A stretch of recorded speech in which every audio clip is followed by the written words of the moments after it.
Good morning and welcome to the show. I'm here with Dr. Roman Nation from Nation's Best, and it is Blue Shirt Day.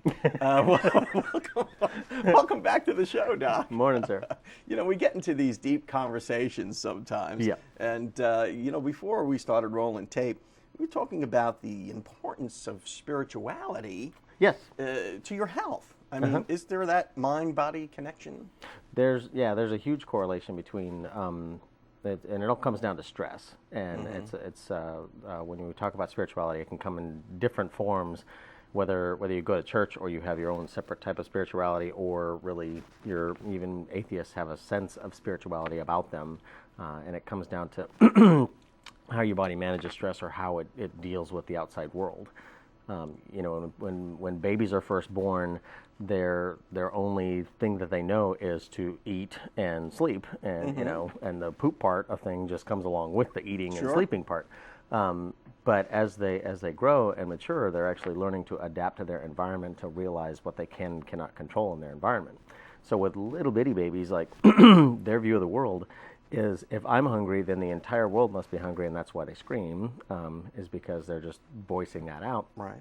And then it's not until later, as they get older and older, that they figure out, well, I'm hungry, but that doesn't mean everybody around me is hungry. So I have to voice my opinion a different way to make sure that happens. And then there are some stressors that will enter their lives as they grow, and then you come up with some coping mechanisms. Exactly. I I mean, imagine. just with little toddlers and that whole, let them cry through the night when you're trying to get them to sleep on their own, or when they're not wanting to do their homework or things like that. There's things in their environment that they can't control, and that's a learning and a coping mechanism. So spirituality has a lot to do with coping, and that's one of the services we're trying to add to our clinic, is having a counselor that can help folks not just with spirituality type stuff, but with coping, kind of mechanisms. Do people of faith live longer, or live better, or are they healthier? Or don't we know? Actually, I haven't read any studies about that in particular. There have been studies in the past that when I was in medical school, they did a study where they had a random group of people that prayed for a group in the ICU, and then another group that didn't pray for the people in the ICU. And in that particular study, the people that were randomly prayed for, it wasn't like a friend or you knew them, you were just praying for the guy in room 145. In that study, the people in the prayer group got better, like their health outcomes got better, which was really a huge thing that That's really interesting. people use that a lot. So in other words, prayer helped this random person. That's what they thought. And then they came back and they did studies later on to try and reprove that. Everything we do in science is, well, You gotta replicate it. Somebody comes up with the idea, and if you can replicate it enough times, then that's when it becomes a truth. Well, in the follow-up studies that they did, that it didn't work. But there is a huge effect that goes along with placebo effect type stuff, or with somebody knowing. A lot of things that we know, if somebody's praying for you or you're praying for somebody else, your recognition of what happens to them or their recognition of what happens to them gets better. So if you're gravely ill and you're on a prayer list at your church, Right. you may get better just from having that knowledge. Correct. Or there may be something else at play. That's true. That's true. And we people don't of faith know. would argue that, and we just don't know. Exactly. There's a lot of people that would have that discussion as far as whether the prayer group or didn't. And in my opinion, from a medical standpoint, is getting people to pay attention to it is what makes a difference. Because even if the people in that prayer group aren't necessarily just trying to benefit the person that's in the hospital, making them aware of what that person's in the hospital for, like whether it's cancer or COPD or diabetes or a heart attack, brings to the forefront of their mind, what am I doing that could land me in the same place? And they start paying attention to their own health a little bit more. So it does kind of play a role. It does. And it plays a huge role. Really interesting topic. We have to run off to the local weather, though, and we'll solve the rest of the problems of the world after your local weather, brought to you by the West Pittman Law Firm, westpittmanlawfirm.com. Welcome back to the show. I'm here with Dr. Roman Nation, and we're talking about your health and spirituality. Does it really help? Like we were talking about during the break, there's a lot to be said about spirituality, and whether you use a counselor at church or you just go to church to try and think about some of these things, there's a mental process that goes on. I call it mental regurgitation, where your body's taking in, or your brain is taking in all these extra stimuli that it doesn't know what to do with, and that's what we collectively call stress. And if it holds on to it and it doesn't deal with it, or it suppresses it, then it tends to make your health worse. So maybe church or participation in some sort of faith group or group, system. yeah, some sort of social system. Yeah, helps you reconcile all of those things. Yeah, women are very used to this part where they go out and they vent with a friend. There's a lot of therapeutic effect. You mean women vent? Where have I been when all this has been going on? Yeah. No, they do. But they We do, all do, and actually. therapeutically, kidding. from a mental standpoint, it is. But at the same time, women tend to actually incorporate more of the outside stresses in their life because they're trying to be more empathetic and help with all these different things going on. And so it actually helps clear their mind when they vent like that. The trouble we sometimes run into is when you vent to a friend has a hard time being unbiased, or at least trying to provide some sort of feedback that is more like a sounding board.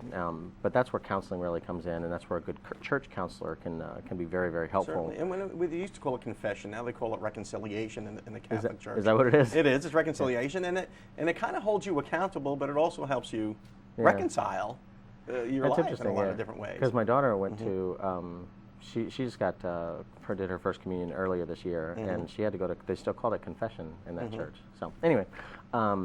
But yeah, there's a piece to it that lets your brain kind of regurgitate this stuff and get it out in front of you. And as you talk about it, it actually starts to pick up the pieces one by one. And the more you kind of let it all out there and then come back and let it out and then come back, it helps you pick it up. And a good counselor will help you learn which pieces are the most important ones to pick up, and for the lessons that you're trying to learn. Like, we can't control everything in our environment, and which are the things that we can control. And that list is fairly small, and focusing folks on the things that they can control, and then helping them learn how to not be so reactive to other things that they cannot control. So what I'm hearing is, being out of control causes stress. Right. And having some sort of faith system helps you gain a little more control over your life, doesn't it? It helps you deal with the fact that you don't have control over your life, is what it comes down to. So it's instead of trying to control the outside environment, what you're controlling is your internal processing of that environment. The people of faith, are they healthier?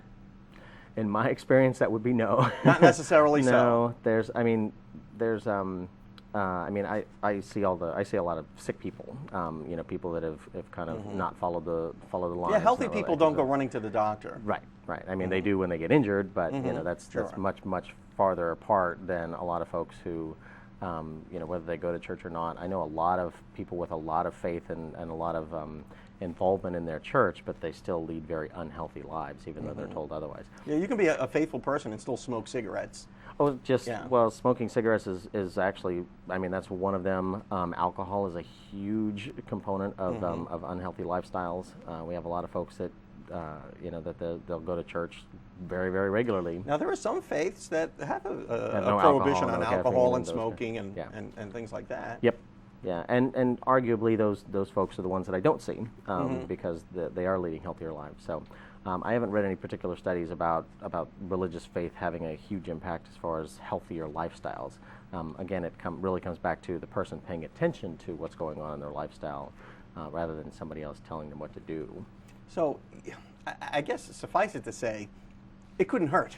True. It's not going to hurt you. It can only help you, unless it's some strange faith you just invented or something. Yeah, but, from the medical community, where we tend to caution people is that don't just use faith. God puts these tools and people on this earth for a reason. So if you're going to try and pray away your mother's cancer rather than take them to the cancer doctor, probably not the best way of doing it. Right. Or even if your cancer doctor is not of the same religious faith that you are, does not mean that they cannot be helpful. And in my opinion, that doesn't mean that that's not why God put them there. God put them there to help you, so that that you have those resources available. And we still have to deal with the realities of this world. Yeah. And not be so preoccupied maybe with the afterlife. Yeah. But it is a consideration. You got to hedge your bets. That's what I do, at least. Yes. Yeah. And that's one of the bigger arguments from the religion side of things is you have to believe these certain things in order to get rewarded in the afterlife. So.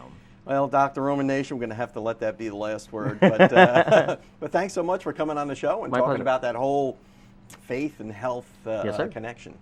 And we'll be right back after your Mad Hatter Minute.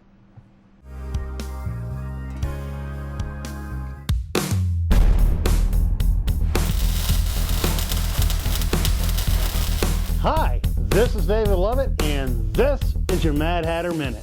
The engine coolant can be best described as the lifeblood of the motor. Antifreeze, also known as engine coolant, is a fluid that helps maintain optimal engine temperatures, and it has to be changed from time to time. Keeping your antifreeze fresh is very important.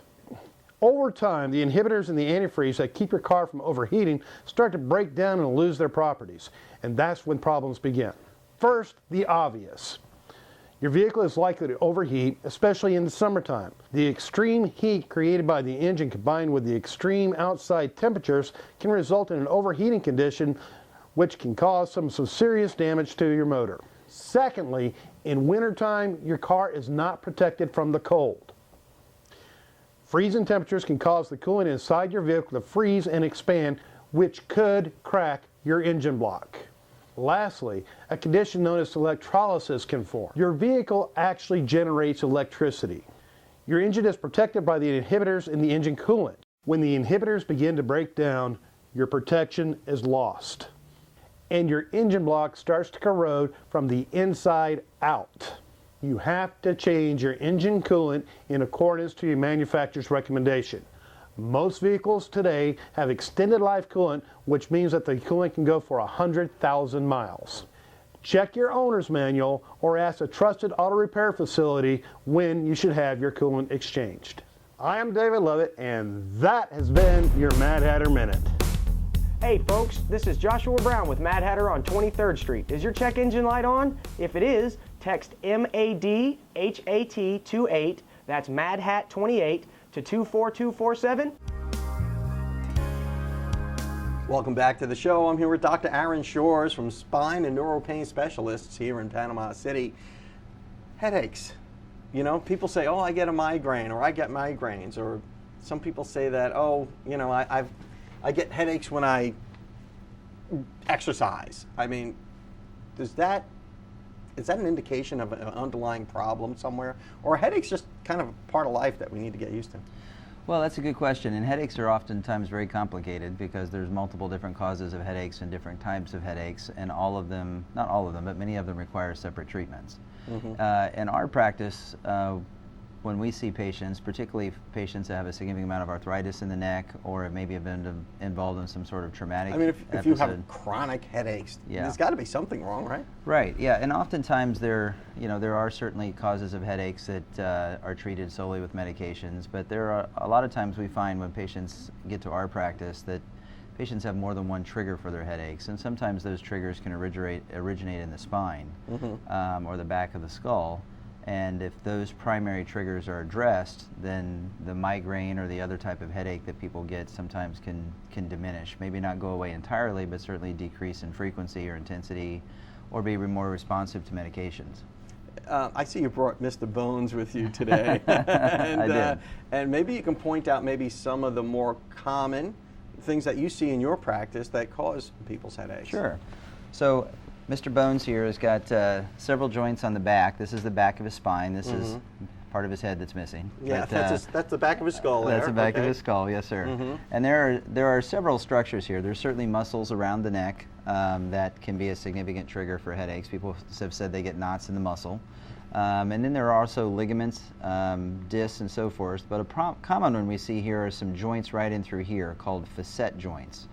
And facet joints are little hinge joints where the bones stack on top of one another. And they actually run the whole gamut of the spine. But in the neck, when you get arthritis in those joints, or you've been involved in a traumatic event, car wreck or work injury or so forth, these joints can become a significant pain generator. And oftentimes in the neck, when people look up or twist or lie on a pillow or check their blind side, these joints will get smushed together, which will then actually refer pain up into the head in some instances, and even aggravate the muscles here on the sides of their neck and shoulders, which then also can be a trigger for headaches as well. So what do you do to remedy that? I mean, that looks like these look like very fine little joints in here, pretty intricate stuff. They are, and it's it's just one thing at a time. What we always try to do is figure out exactly which is we think is the primary cause of the problem. And there's certainly physical therapy, there are medications, but oftentimes these joints require an injection into those joints, both to make the diagnosis because there's 8 of these joints on each side of the neck, and they all can refer pain in the same spot. So we only want to treat the ones that someone's symptomatic from. And the injection, kind of the old adage, the squeaky wheel gets the grease, is the best way to do that. Go down, numb up a joint, see if the person is better. And if they are, then we're in the right spot. And then there's actually a little sensory nerve that goes to these joints, different than the big yellow nerves that go down the arm that we sometimes can burn with a needle called radiofrequency. And it can sometimes be a very significant, provide people significant pain relief for those joints and decrease their headaches, decrease their neck pain. So you burn it with radiofrequency. Is that a needle, Correct. or is that something you do? No, that's done with the needle, so it's not surgery. It's a minimally invasive injection where we just put a little needle right here next to the little sensory nerves that go to those joints. And that tip of that needle heats up like a soldering iron in some instances, which cuts the nerve, can block the pain transmission, and again give people some relief. And alleviate that headache that's been bothering you. Exactly. But that's just one of the many, many causes of headaches. I'm sure there's a million different things you would have to look at. There to are, determine a cause. and headaches certainly. Sometimes it's a trial and error process, and oftentimes many patients have more than one trigger. So it sometimes can be a little bit of a process and take several weeks or even sometimes several months to work through all the potential causes of headaches. But this certainly does give patients some hope and some other options. Because a lot of the medicines that are offered for headaches long-term or preventative or prophylactic doses are sedating. They cause trouble with concentration, weight gain, and I mean, there's a lot of drugs and stuff you can take for headaches. You got to take 2 aspirin, call me in the morning type thing. But Right. if you've been through some sort of trauma, or maybe a car wreck or Right. God knows what, you may have a physical problem that you may be able to identify and fix. Absolutely. Just by visiting spine and neuropain specialists here in Panama City. Dr. Aaron Shores, thank you so much for coming back on the show and bringing Mr. Bones with you. Thank you, sir. And we'll be right back after these messages. Welcome back to the show. It's Monday. It's the end of the show. And you know what that means. It's time for Thomas Winterman and our Thrive Thought for the week.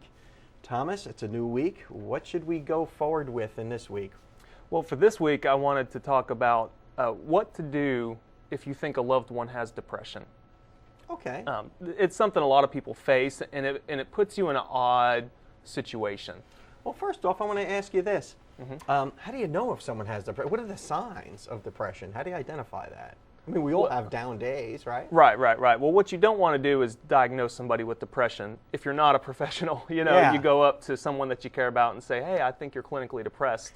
Yeah, that's a little too far. But when it comes to depression, the first thing that you want to look for is this causing a problem? Is there an issue in the person's work life? Is there an issue with their family, with their schooling? If it's causing a problem, that's when it starts to be an issue. And some of the things that you want to look for is changes in normal behaviors. Okay. And 2 things that everybody does every single day is eat and sleep. So if you start to see disruptions either way, too much sleeping, too little sleeping, too much eating, too little eating, changes in normal behaviors, those are some warning signs. You're looking for fatigue, loss of energy, loss of interest in things that they normally used to love to do. They just don't care about doing anymore. Feeling sad or depressed most of the day, every day. Hopeless, maybe. Sure, and, anything associated with that. Those are all warning signs for depression. And for clinical depression, it has to be there for 2 weeks or more. Okay, so you've got to be really out of it for 2 weeks to really be clinically depressed. That's right. And the layman, of course, can't diagnose that, but you could at least see those warning signs and maybe get that person professional help. Right.